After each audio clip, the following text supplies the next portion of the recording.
And today's movie starts with Life magazine's negative assets manager, Walter Mitty, checking on his finances on his desktop. He then browses an internet dating site called eHarmony, and he goes on to check Cheryl Melhoff, a new colleague whom he has a crush on. After debating with himself, he decides to send her a wink, but the message fails and he gets an error message instead. Walter then calls eHarmony for clarification of the error message, and he befriends its customer service provider, Todd, and while waiting for a train to get to work, Todd explains that it's likely that the problem arose because of Walter's unfinished profile. According to Todd, the profile is missing all the important been there, done that section. Then Walter explains how he really doesn't have an exciting life worth mentioning, and then he starts zoning out into a daydream in which he jumps from a bridge and saves a three-legged dog, who happens to be Cheryl's, from a building that was about to explode. Walter later walks into the office building and is surprised to see his sister Odessa, who brought him his favorite clementine cake, made by his mom, who wishes him a happy 42nd birthday. Odessa also tells him that she's really excited because she's gotten an audition for a play and she runs off. He then meets his colleague, who informs him, rather frantically, that Life magazine has just been acquired. Walter and a couple of his colleagues then meet the obnoxious transition managing director, Ted Hendricks. Ted is a very rude guy, and he immediately starts bullying the mild-mannered Walter with a bunch of comments and unflattering nicknames. We then see Walter having one of his daydreams in which he gets to embarrass Ted. He later overhears Cheryl joking with a friend and zones out to his daydream in which he gets to be her dream man. Next we see Walter walking into his office in the basement, and he's met by his coworker Hernando, who complains about the acquisition and tells him that the famous photographer Sean O'Connell came to drop off some negatives and a present for Walter for all the years of hard work.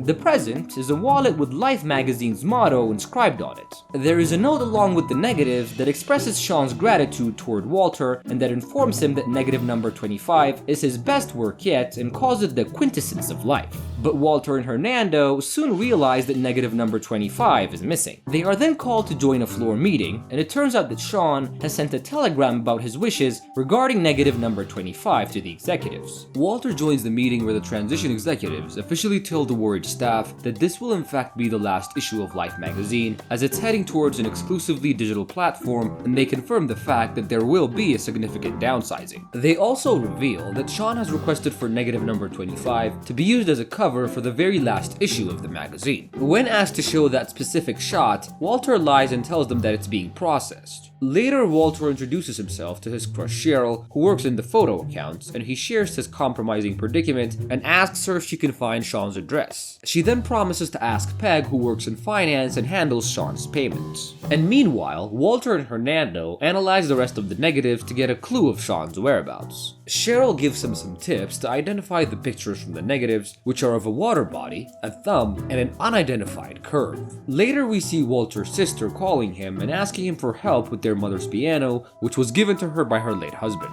While Walter was at his mother's apartment, his sister gives him his old stretchy toy named Stretchy Armstrong as a gift for his birthday. We learn that Walter has won the state skating title when he was young, and that he was set to backpack around Europe before he was forced to get a job to support his family. At work, Walter finds a clue from the negative showing a water body that Sean was around a boat named Erigsenk, or however you read this. Meanwhile, Ted keeps berating him about negative number 25. Walter once again lies and tells him that the negative is being processed in the silver bath to buy himself some time. We then see Walter having another daydream in which he fights with Ted over Stretchy Armstrong, and Todd keeps calling him to urge him to complete his profile. Cheryl runs into Walter on her way to pick up her son Rich from the park, and she invites him to join her, and they talk and they get to know each other better on their way. He also bonds with Rich over skating and shows him some cool tricks. We again then see him falling into a romantic daydream about Cheryl. Peg finally shares Sean's forwarding address and suggests that he is either in Peterson, New Jersey, which is just a train ride away, or he's in Nook, Greenland. Wait, hold on. Did you subscribe to our channel? Come on guys, you're here, you're watching the video, help us out by hitting the subscribe button, as it really helps out me and my team to make more videos for you guys. And now, let's get back to the recap. Cheryl and Walter do some research and learn that the boat with the weird name is in fact in Greenland, and Cheryl encourages him to go and find Sean. Back at the office, Ted gives Walter a final warning to get him negative number 25. Walter then daydreams that Sean is beckoning him to come find him through the picture and sets out to Nuuk, Greenland. Once there, he drives to a pub and finds out from the bartender that the pub also serves as a helipad. He also learns that they flew mail over to the boat with the weird name him a few days ago. Then a drunk man singing karaoke comes over to Walter and forces him to join his singing. He then starts a fight with him because he wasn't happy with the way Walter was attempting to sing along, and during the fight, Walter recognizes the drunk man's thumb from Sean's negatives. He then discovers that the drunk man was also the pilot of the helicopter which flew the mail over to the boat. They both come down and get to talking, and the pilot tells Walter that he's on his way to drop off some radio equipment to the boat and urges him to come along. He then daydreams that Cheryl is encouraging him to go with the song and agrees to go even though the pilot is visibly drunk. So they fly to the boat, and the pilot asks Walter to take the radio equipment and jump onto the boat, and he misses the boat and falls inside the water and loses the equipment in the process. He then freaks out when he sees a shark approaching and tries to swim to the boat, but to no avail, and he's then rescued by the boat's crew and boards the boat after escaping the shark. On the boat, he learns that he just missed Sean, who just left for Iceland. The crew help him into some dry clothes and give him food to eat, which happens to be his favorite clementine cake. He then finds what appears to be Sean's shoot itinerary, along with some foreign words that appear on a cake wrapper. The itinerary hints that Sean may go to a volcano, Volcano Eyjafjallajökull in Iceland the following day. And yes, that's a real word, and that was the weird name that was on the boat.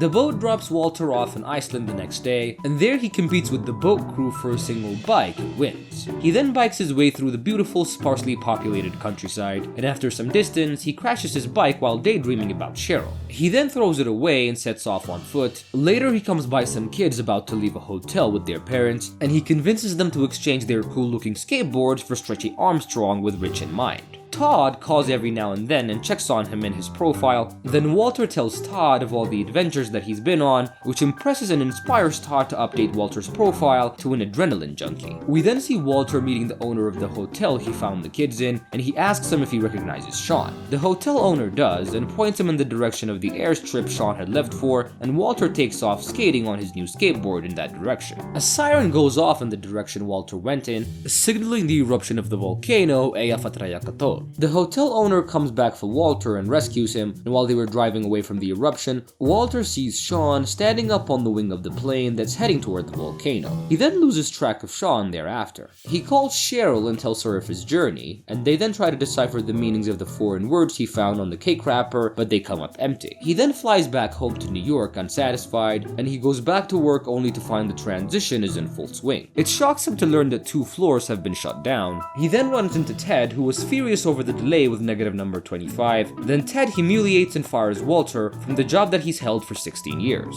After learning that Cheryl was also let go, he goes to her house to check on her, and he gives her the skateboard, the one that he traded in Iceland, for Rich. When a man answers the door, he's disappointed, and he then puts the skateboard at her door and leaves. He then gets a cab to his mom's apartment, and he has another daydream. At his mom's apartment, he recognizes the curve of his mother's piano from one of Sean's negatives, and his mother explains that she took the picture with Sean's camera when he visited. When Walter gets annoyed at her for not telling him about this earlier, she insists that she did in fact tell him about it, but he might have missed it because he probably zoned out. She adds that Sean mentioned that he was on his way to Afghanistan and the upper Himalayas to take a picture of snow leopards, and jokes that Sean had taken some of her clementine cake with him to use it as a peace offering with regional warlords. Walter is very frustrated by all this and proceeds to throw away Sean's gift, and he then decides to research the foreign words that he found on the cake wrapper, and with this information in mind, it all makes sense to him now. He goes to Afghanistan and the upper Himalayas and keeps a journal of his travels that details how tough the journey was on his mind and soul. Todd calls and checks up on him while he was there and tells him that he's getting a lot of winks on his profile after the updates with all his adventures. But Walter tells him that he no longer feels like he needs to be part of the dating site. After traveling through the harsh climate and the high altitudes, Walter runs into a photographer he later recognizes as Sean. Sean goes on to tell him that he playfully put negative 25 in the wallet that he gave him as a gift, and Walter realizes that what he's been chasing after this whole time has been in his pocket all along. Then it dawns on him that he threw away negative 25 with the wallet.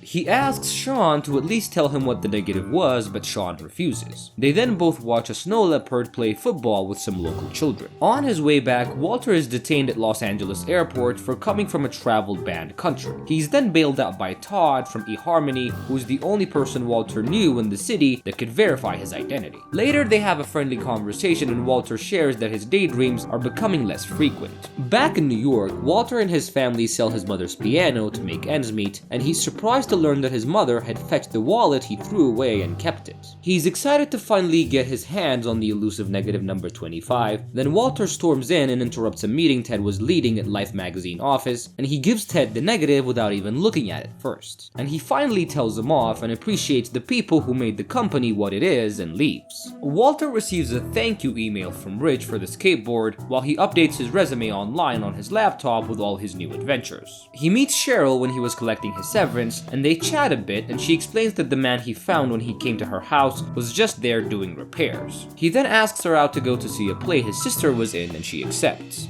Finally, they see the last issue of Life magazine in a newsstand. Then, negative number 25 is revealed to be a picture of Walter inspecting negatives with the title dedicated to the people who made it. And the movie ends as Cheryl and Walter walk away holding hands.